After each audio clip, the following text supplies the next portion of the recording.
2023 Pension Fund italipira kugula Amaris anagula hotelo ya Saulos Chilima. Sigereke imapezeka kwa 10 Jamba Street. Panopa imachedwa kuti Lifestyle Hotel. Palibe akukamba nkhani imene. Pension Fund inagula hotelo ya Chilima 2023 ni mabilioni ochuluka. Amalawi sakudziwa kuti ni mabilioni angati amene akugwiritsa ntchito kugula Sigereke Hotel. Fast forward 2024 bodi itapanga expire chakwera sana sankhe ina. Ziwani kuti bodi yofunika kwambiri. Ndi imene mauza ma fund managers, Old Mutual, Nico Insurance, National Bank akafuna kugula hotelo kapena mashare amene amalamula na board. Koma 2024 Pension Fund inalibe bodi kwa chaka chimodzi. Ndalama za Malawi zimene ndi Colin Zamba komanso m'bale wake George Jim. Osakhalisa anthu amenewa anayamba kumanga hotelo pa Christwick muzinda wa Blantyre. Mukamachoka pa Clock Tower kupita pa Queen Elizabeth, muyangane kumanzere mupeza unfinished building imene ija ndi hotelo ikutchedwa kuti Cresta Hotel. Malawi Congress Party imamanga hotelo imene kugwiritsa ntchito Pension Fund. Amene amatsogolera ndi Colin Zamba, Vera Kantukule komanso George Jim. Board of Trustee kunalibe. Budget yonse anayika 45 billion. Panopa sanamalize kumanga, even 50% sinafike. Aononga kale 139 billion. Tiyerekeze inuyo mukhala ku Joni. Mwatenga design ya nyumba mukufuna kumanga ku Malawi, mwayika budget ya 50 million, mukutumiza ndrama kwa abale yanu. Thereafter 50 million yatha, mwatumizanso 150 million yatha, koma nyumba sanamalize. So budget ya nyumba inali 50 million, koma abale yanu akudyerani 200 million. How can you feel? That is fine. Koma nyumba yonso sinathe. Ndi zimene tikuona ndi hotelo imene kumangidwa ku Blantyre pa Christwick, Cresta Hotel. Malawi Congress Party ndi Colin Zamba anayika budget ya 40 billion. Amamanga hotelo kugwiritsa ntchito ndalama za pension. Thereafter hotelo sinathe, aononga kale 139 billion. Tikuva phekesera akuti Mai Colin Zamba amagula ma t-shirt achipani kugwiritsa ntchito ndalama za pension. Zimene tikunena pano sinthabwala. Muchite kafukufuku mupeza kuti 2023 aboma kudzera ku Pension Fund anagula Sigereke Hotel ya Saulos Chilima. Mtengo wake anaubisa ndi mabilioni ochuluka kwambiri. Anagula hotelo imene chifukwa iwo amafuna kugula Amaris. Ndiye analephera kugula Amaris, anakagula hotelo ya Chilima. Ndiye timafunsa kuti MCP inagula Sigereke Hotel ndalama zingati? Amalawi tikufuna kudziwa.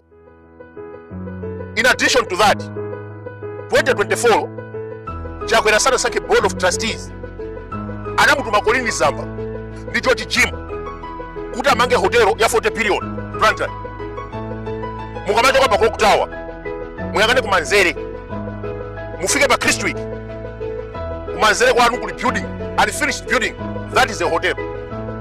Hotel imeneyi budget 40 billion, koma Colin Zamba ndi George Jim pamodzi nchakwera anaononga 139 billion. June 2025 chakwera anasankha board ya Nyowani, imatsogozedwa ndi board chairperson Chizaso Nyilongo.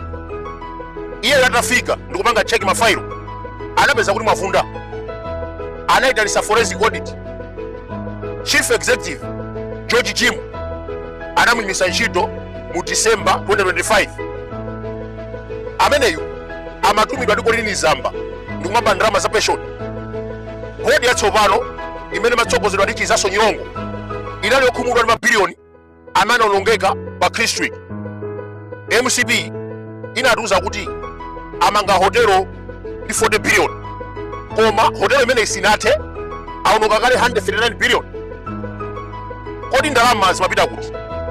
Mundikhululukire kuti zipolopolo za nkhondo imeneyi zakupwetekani pakudikiritsani ma filling station. Pamene bodi imabwera mu June 2025 anapeza zinthu zisaula kale. Kolini Zamba ndi m'bale wake George Jim anatagula Amaris Hotel mwachisisi. Mapayment amayenda mwachisisi ngati mujana chitira ndi hotel ya Chilima. So amene tikuyenera kumpanga blame pa nkhani imeneyi Kolini Zamba, Thabo Nyirenda, George Jim. Kodi Sigereke Hotel anagula ndalama zingati? Ndi chifukwa chani analonga 139 billion pomangira hotel imenenso sinathe mu mzinda wa Blantyre? Tikuyenera kudziwa chifukwa ndalama ndi za Malawi. Mupite ku accountant general office mukapeza mapensionia kumeneko akulira kugona komweko, ena kuchoka ku Chitipa, ena ku Lumpi, ena ku Palombe, ena ku Manguchi. Akupita ku Lilongwe ku accountant general kufuna ndalama zawo.